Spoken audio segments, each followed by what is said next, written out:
Makeup is not vanity, it's humanity. The story of makeup is not a story about vanity. Vanity is about obsession with appearance. This story is something deeper. It is a story about being human. From the very beginning, people have searched for ways to communicate without speaking. Long before written language, long before books or screens, humans turned to color. They painted their bodies and faces to express identity, strength, belief, and belonging. Today, we often use makeup to feel attractive or confident. But for our ancestors, it carried much greater meaning. Makeup was protection. It was belief. It was ritual. It was a way to say, "This is who I am." So let's step backward far beyond modern mirrors and cosmetic counters. Let's move through time, across thousands of years, and discover how simple pigments reshaped the way humans saw themselves. Our journey begins under a blazing sun, surrounded by endless sand, ancient Egypt, where beauty was sacred. More than 5,000 years ago, in ancient Egypt, makeup was part of everyday life.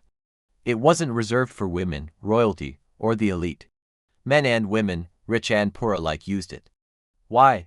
Because beauty was considered divine. To appear clean, decorated, and cared for was to honor the gods themselves. One of the most iconic elements of Egyptian makeup was kohl, a deep black powder applied around the eyes with a thin stick. You've likely seen it on statues and paintings of Cleopatra, but kohl was more than decoration. It protected eyes from the harsh desert sun, reduced glare, repelled insects, and helped prevent infections. It was both medicine and art, function and beauty intertwined. Mesopotamia, beauty is power. Nearby, in Mesopotamia, modern-day Iraq, people were experimenting with color in their own way. Here, we find the earliest forms of lipstick. Instead of wax or cream, they crushed semi-precious stones into shimmering powders and pressed them onto their lips. These colors signaled wealth, status, and spiritual connection. Makeup wasn't about hiding flaws, it was a bridge between the physical and spiritual worlds. By painting their faces, people felt guarded, elevated, and visible to forces beyond the human realm. Greece and Rome, nature versus status. As we cross into ancient Greece, the philosophy changes. Greeks admired balance, health, and moderation. Heavy makeup was often viewed with suspicion; it suggested deception. Instead, beauty rituals were subtle. Honey softened skin. Crushed berries gently colored cheeks. The goal was to look naturally healthy, not transformed. Rome, however, told a different story. In the Roman Empire, makeup became a symbol of wealth. Pale skin was highly prized because it signified a life indoors far from labor and sunlight.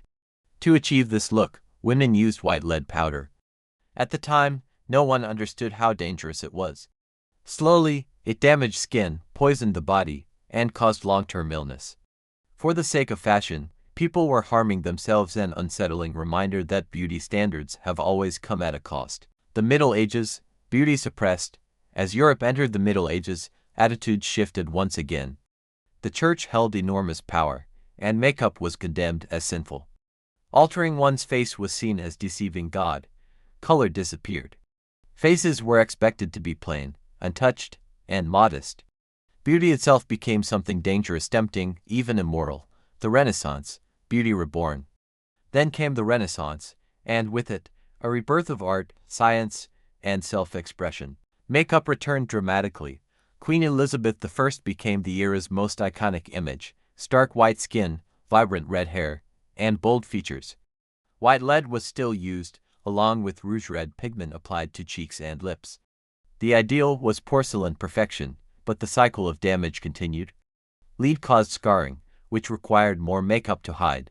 The pursuit of perfection became a trap. Excess, restraint, and secrecy. In the 1700s, extravagance ruled. Faces and wigs were powdered white. Makeup became theatrical. Men wore it proudly. But the 1800s brought restraint. Under Queen Victoria, makeup was labeled vulgar. Respectable women were expected to appear untouched. Those who wanted color had to hide it, pinching cheeks, biting lips, pretending nature had done the work. The modern revolution. By 1900, everything changed. Industrial production made makeup affordable, and then cinema arrived. For the first time, faces filled giant screens. Movie stars became beauty icons. Max Factor developed products specifically for film lighting, creating modern foundation. In the 1920s, flappers used makeup as rebellion. Short hair, dark eyes, red lips, it was freedom in visible form. From there, makeup became global. Hollywood glamour, youth revolutions, punk defiance, cultural exchange, digital tutorials. Today, makeup has no single rule. It is for all genders, all skin tones, all identities. It can be subtle or extreme, art or armor. And most importantly, it can be ethical.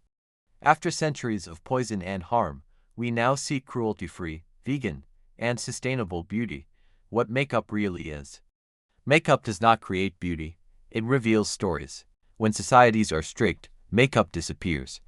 When they are free, color explodes. When people feel afraid, makeup protects. When they feel joyful, it celebrates.